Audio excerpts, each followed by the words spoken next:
Okay, let's jump right in. Welcome to the deep dive. Glad to be here. Today we're looking at something, well, quite specific, and I have to say, pretty unusual for us. Yeah, definitely. We're working from just one source today, and it's not your typical academic paper or news report. Not at all. It's actually a transcript from a YouTube video. It features a clairvoyant talking about a recent event and also making some future predictions. That's right. The video's called Przewidywam catastrophe. Kotam zistas wisja live. And it's from the Jasnowici Krzysztof Jackowski official channel. So our mission today is really clear, right? We're guides. We're just walking you through this specific text. Exactly. We're pulling out what he claims, the details he gives, the perspectives in this source, no outside info, no adding our own commentary, just laying out what the transcript says. Think of us as just describing what's on this very specific map. We're not arguing about the territory, just explaining the map itself. Good analogy. Okay, so let's start at the beginning. Because the clairvoyant kicks things off with a pretty bold claim. He does. He says he'd actually had a prior vision of a plane crash, lots of victims, fire, the works. And this real-world event he's reacting to, he feels it confirmed that earlier vision he had. Yeah, and the transcript adds a little context there. He apparently read about the crash right before starting his live session. Noted that 290 people were reported dead already. Wow. But he also flagged something he calls an unusualness in this terrible catastrophe. The initial reports that one person somehow survived. Right, that detail. So then he tries to, focus his vision on the crash itself, to understand the mechanics. Exactly. He tries to get a sense of what physically happened, and he perceives a very specific mechanical failure. Okay, what kind of failure? He describes something breaking mechanically. He uses this Polish word sabatka, which means like a gear or cogwheel. A gear. Yeah, and he feels it was linked to a turbina podwójna, a longitudinal turbine. But, and this is key, he immediately says it wasn't the engine. Oh, interesting. So not the power source, but something else. Right. He feels this failure affected the plane's control surfaces. He uses the phrase "gospodno silob opara," meaning, something that makes part of the plane go up or down, like a wing flap or elevator maybe. I see. And the result, he sensed, was a sudden loss of control, specifically on one side, one wing, and critically right at takeoff. A critical moment indeed. And the transcript actually notes a slight interruption here, something about pets. Yeah, just a brief moment. Apparently, Albert the dog and Kosia the cat were causing a bit of a disturbance, a very human moment in the middle of this intense description. Right, a reminder of the everyday world. But okay, moving past the mechanics, he then shifts to something deeper. His perception of what the victims experienced. Yes, this is quite something. He feels they actually had a moment of awareness, that they were told to brace for impact. So they knew something was terribly wrong. They knew there was an emergency, yeah. Instructed to brace. But here's the thing. Despite the potential for, sheer panic, his strong feeling is that the event itself, the crash, was incredibly fast. Błyskawiczne is the word used. Instantaneous. Instantaneous, meaning what? Meaning he felt that because it was so quick, nobody actually suffered physically in the crash itself. No physical suffering. Wow. Okay. So, if that's the case, what did he perceive happened? To the souls, the consciousness of the people on board? This is where it gets really unconventional. It really does. According to the source, his vision is that the souls were immediately separated. Isolated is the term used. Od razu zostali od tego odizolowani. Separated from the physical horror, the fire, the explosion. Isolated. Where? He describes them as being outside the physical event, but in a different dimension. Yeah. Already there. Okay. And how did they move or transition? This is fascinating. He perceived the souls scattered, the word is rozpierci, purely by thought. By thought. Yeah. Meaning wherever they thought they wanted to be, boom, they were there. Instantly. Gadzi pomilotam od razu podziały się. Scattered by thought. That's a powerful image. But he also mentioned some confusion, disorientation. Yes, absolutely. He senses that for some souls, it wasn't an immediate understanding.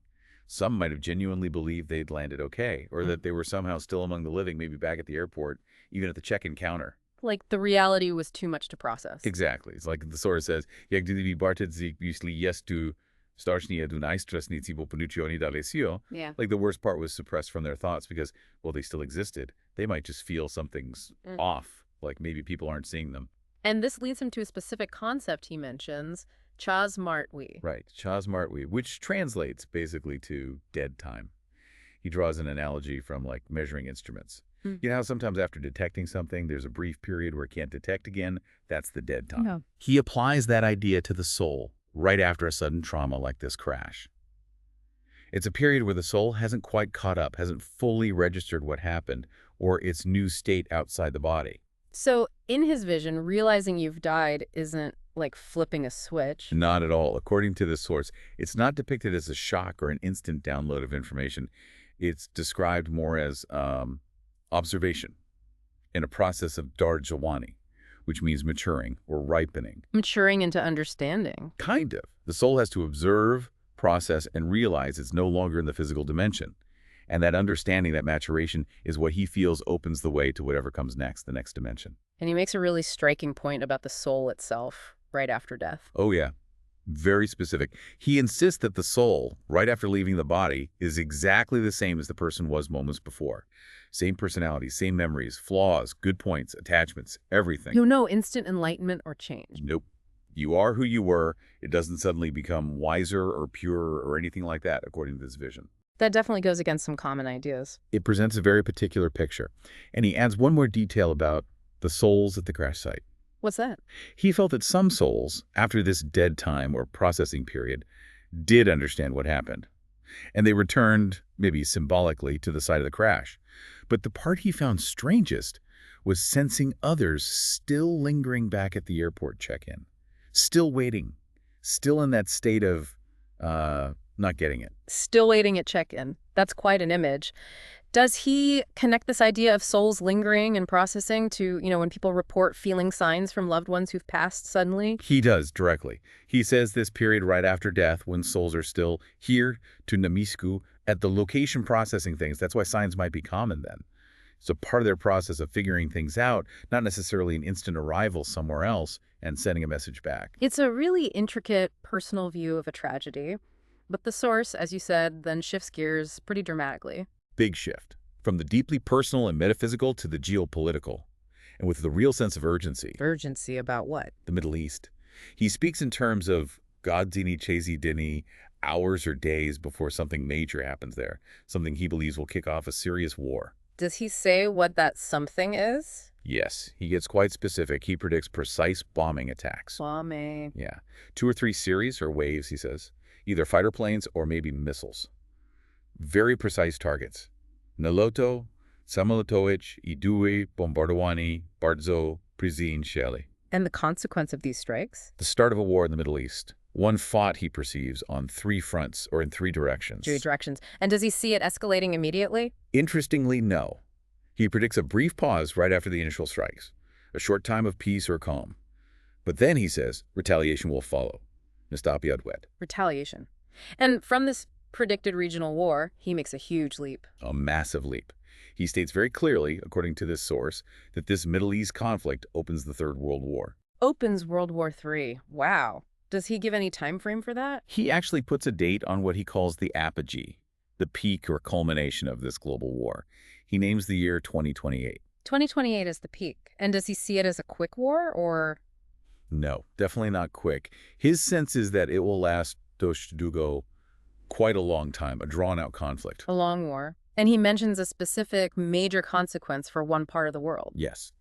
He predicts that a major result of this extended conflict will be the impoverishment of Europe. Badzizubuyo Europa. Europe will become impoverished. Okay. He also makes an observation in the source, doesn't he, about how the world is reacting, or maybe not reacting, to the current tensions? He does. He points out what he perceives as a lack of a strong international voice, especially from Europe and the U.S., pushing back against actions that could lead to war. He gets specific about who he sees as driving things. Within the source, yes. He specifically mentions what he perceives as warlike tendencies from Israel and feels the U.S. is giving silent consent and might even participate in what he predicts is coming.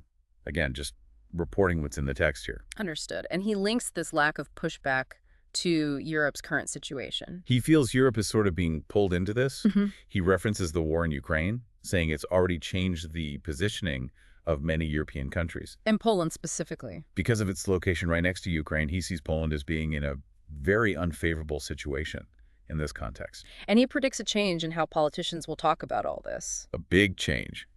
He says, according to the source, that European leaders will stop reassuring their citizens that they won't have to fight. And instead, Instead, the rhetoric will shift rapidly to openly discussing threats, to talking about the immediate, urgent need to build up armies,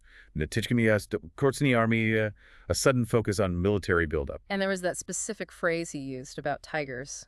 Yes, he says, "Tigers sí, secos, y paro." And then he explains it. Tigers are ready. He interprets this image as meaning the military forces are prepared, poised. Ready for action. And one final detail he gives about the timing of that first predicted attack. Just one specific time. He predicts the first strike in the Middle East will happen at 4 a.m. 4 a.m. Okay. A very precise detail to end on. So quite a journey in this deep dive, just sticking to this one source. We've gone from this incredibly personal, almost mystical interpretation of a plane crash, Yeah, delving into the experience of souls, this idea of dead time consciousness. all the way to these huge, sweeping predictions about global conflict, precise strikes, a multi-front war triggering World War III, peaking in 2028, Europe impoverished. And this predicted shift in political language towards immediate military readiness, all drawn directly from the clairvoyant statements in that transcript. Exactly. We've simply laid out what the source presents. So, based only on this very unique perspective we've explored today, one that mixes personal tragedy, ideas about consciousness, and forecasts of global upheaval, here's maybe something to think about.